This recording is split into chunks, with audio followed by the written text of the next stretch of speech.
Alright, that was a no-name brand, or no-name lock. I can't find anything on it.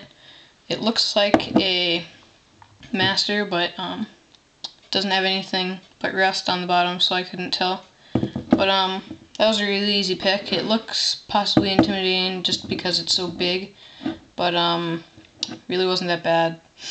I just single pin picked it from the front, back, with a medium hook. So, not really that bad. But, yeah. In my next video, I'm gonna do this one. So, look for that. And, say hi to Mr. Lizard. Oh yeah, his new name is Chip. Just named him. So, say hi to Chip. Alright, well, rate it if you liked it, and have fun.